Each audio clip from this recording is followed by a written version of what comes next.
Hoy vamos a ver qué es una primitiva o integral indefinida de una función. Comenzaremos viendo la definición que tenemos en la pantalla. Decimos que una función f de x es una primitiva de otra función f de x minúscula si se cumple que la derivada de f mayúscula es igual a f minúscula. ¿Qué quiere decir esto en la práctica? Pues vamos a ver unos ejemplos.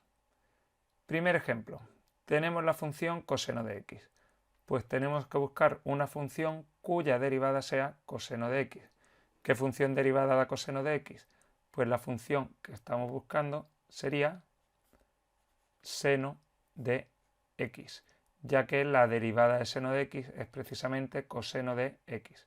Por lo tanto diremos que seno de x es una primitiva de coseno de x. En el segundo ejemplo tenemos 1 partido x. ¿Qué función derivada nos da 1 partido x?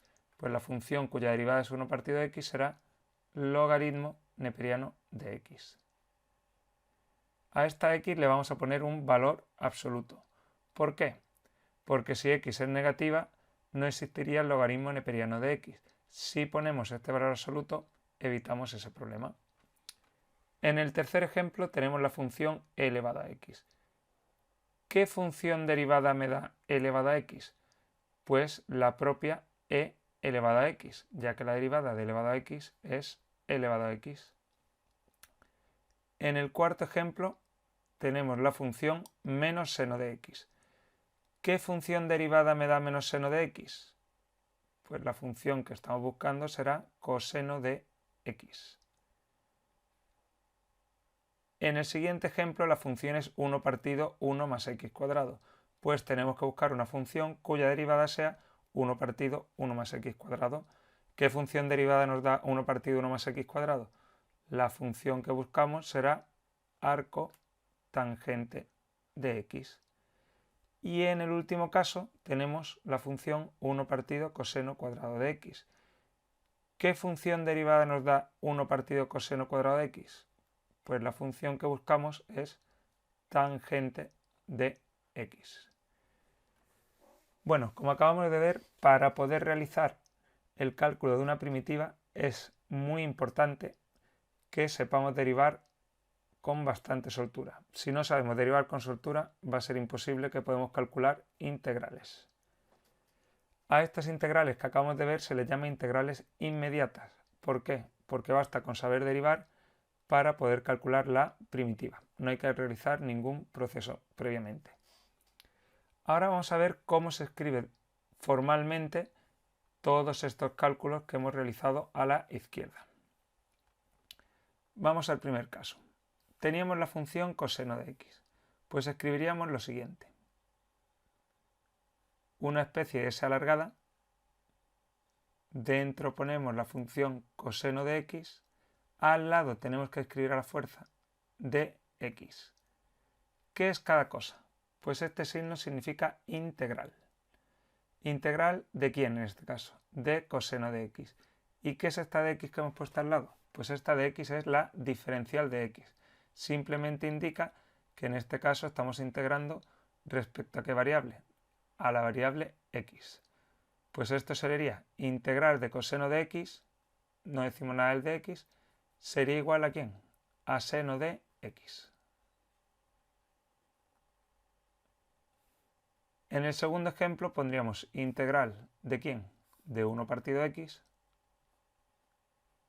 que no se nos olvide poner el de x, sería igual a quién, al logaritmo neperiano de x, con su valor absoluto. En el tercer caso, tendríamos integral de e elevado a x. Ponemos elevado a x, el de x, ¿y cuál era el resultado? E elevado a x, ya que la derivada de elevado a x es el propio elevado a x. Integral de menos seno de x. ¿Qué función derivada nos da menos seno de x? Pues coseno de x. Integral de 1 partido 1 más x cuadrado. ¿qué función derivada nos da 1 partido 1 más x cuadrado? La función era arcotangente de x.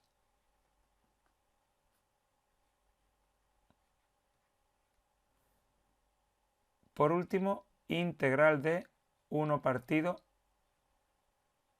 coseno cuadrado de x. Ponemos el de x.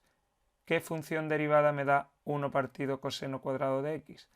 Pues la función era tangente de x.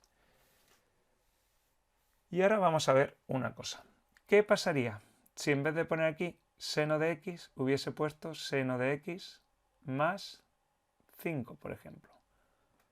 Pues vemos que la derivada de seno de x más 5 sería coseno de x.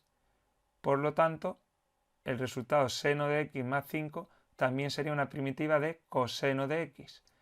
¿Y si en vez de más 5 hubiese puesto 57? Pues resulta que la derivada de seno de x más 57 también sería coseno de x, ya que la derivada de seno de x es coseno de x y la derivada de cualquier número da 0. Por lo tanto, pongamos el número que pongamos aquí, su derivada seguiría siendo coseno de x. ¿Qué quiere decir esto? Pues que la primitiva de coseno de x no va a ser única, va a haber infinitas primitivas. Yo podría poner aquí cualquier número y seno de x más ese número seguiría siendo una primitiva de coseno de x. Por eso, lo que vamos a hacer normalmente va a ser poner seno de x más, quitamos ese número y ponemos más k, donde k es una constante, un número cualquiera. ¿Qué pasará? Que si derivamos seno de x más k, la derivada de seno de x es coseno de x y la derivada de k es 0. Tome el valor que tome k. Pues resulta que cada vez que hagamos una integral vamos a tener que poner ese más k o, bueno, dependiendo del libro, más c sub 1, da igual. El caso es que sería una constante en todas las integrales. Aquí tendría que poner más k. Si no pongo más k en cada resultado, el resultado estaría incompleto y no sería correcto. Por lo tanto, una función va a tener infinitas primitivas.